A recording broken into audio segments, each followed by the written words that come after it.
NEET மையங்களை வந்து தன்னார்வ நிறுவனங்கள் தொடங்கினாலும் தொடர்ந்து மத்திய அரசு வந்து எதிர்த்து மாநில அரசு வந்து நீட்டை எதிர்த்துக்கிட்டே இருக்காங்க. திமுகவுக்கு இதில் வந்து அரசியலை தவிர வேறு எதுவுமே கிடையாது.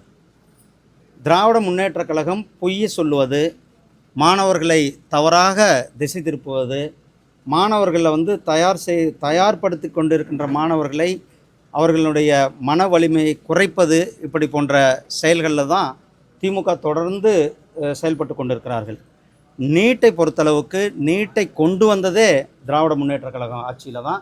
யூபிஏ அரசாங்கம் குறிப்பாக இதே நம்மளுடைய நாமக்கல்லை சேர்ந்தவர் தான் மந்திரியாக இருந்தார், திமுகவினுடைய மந்திரியாக இருந்தார். அப்போ திமுகவினுடைய பல மந்திரிகள் பவர்ஃபுல் மந்திரிகளாக இருந்தார்கள். கேபினெட்டில் அப்ரூவல் கொடுத்தது திமுகவினுடைய அமைச்சர்கள் கொடுத்தாங்க. அப்போ அது கொடுத்து அவர்கள் நீட்டை கொண்டு வந்து விட்டு இப்போ வந்து ஒரு போலியான நாடகத்தை நடத்தி கொண்டிருக்கிறார்கள். ஏன்னா இன்றைக்கி அதிகமான நீட்டில் அதிகமாக பாஸ் செய்து கொண்டிருக்கிறாங்க நம்மளுடைய ஏழை மாணவர்கள்.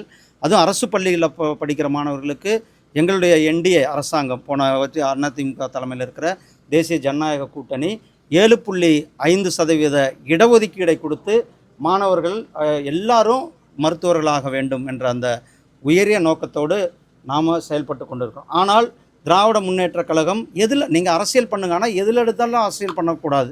ஏழை மாணவர்கள் அல்லது நீட்டுக்காக படிக்கிற மாணவர்களுடைய வாழ்க்கையில் விளையாடுவதை திமுக நிறுத்தி கொள்ள வேண்டும்.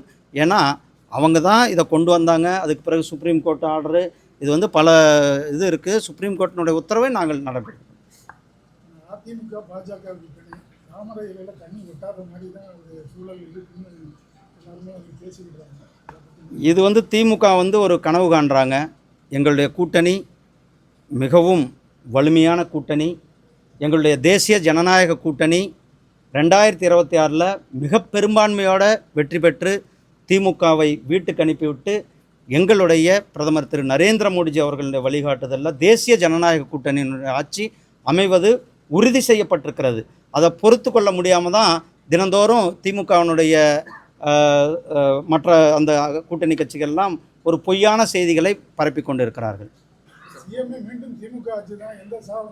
நீங்கள் எழுதி வச்சுக்கோங்கன்னா, திமுக அடுத்த காணாமல் போகுமே ஒழிய திமுகவினுடைய வரலாறில் நீங்கள் எழுதி வச்சுக்கோங்க ஒரு மிகப்பெரிய தோல்வியை, இந்த தோல்வி அவர்களுக்கு காத்து கொண்டு இருக்கிறது. தேசிய ஜனநாயக கூட்டணி மிகப்பெரிய அளவில் ஆட்சி அமைக்கக்கூடும். அதெல்லாம் எங்கள் தேசிய தலைமை சொல்லுவாங்க. டபுள் இன்ஜின் சர்க்கார் இன்றைக்கு பாருங்கள், மத்திய பிரதேசம் மிக வேகமாக முன்னேறி கொண்டிருக்கிறது. டபுள் இன்ஜின் சர்க்கார் ஹரியானா மிக வேகமாக முன்னேறி கொண்டிருக்கிறது.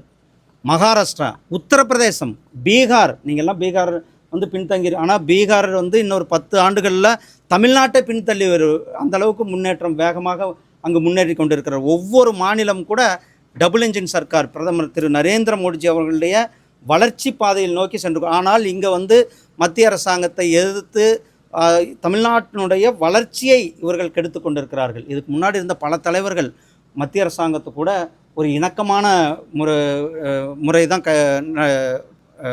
பின்பற்றியிருக்கிறார்கள். அது நீங்கள் யாராக இருந்தாலும் சரி, அது திமுகவுடைய முன்னாள் தலைவர்களாக இருந்தாலும் சரி, அதிமுகவுடைய முன்னாள் முதலமைச்சர் எல்லாருமே கூட மத்திய அரசாங்கத்து கூட ஒரு மிகப்பெரிய இணக்கமாக செயல்பட்டு தமிழ்நாட்டினுடைய வளர்ச்சிக்காக அவர்கள்லாம் பாடுபட்டார்கள். ஆனால் இன்றைக்கு திரு ஸ்டாலின் அவர்கள் ஒரு தவறான வழிநடத்துதல் கீழே அவர் வந்து ஒரு விஷன் இல்லாமல் தமிழ்நாட்டினுடைய வளர்ச்சியை வந்து அவருக்கு பற்றி தமிழ்நாட்டு வளர்ச்சி பற்றி கவலைப்படாமல் மத்திய அரசாங்கத்து கூட சண்டை போடுவது மட்டுமே ஒரு குறிக்கோளாக கொண்டு வேலை செய்து கொண்டது. நன்றி.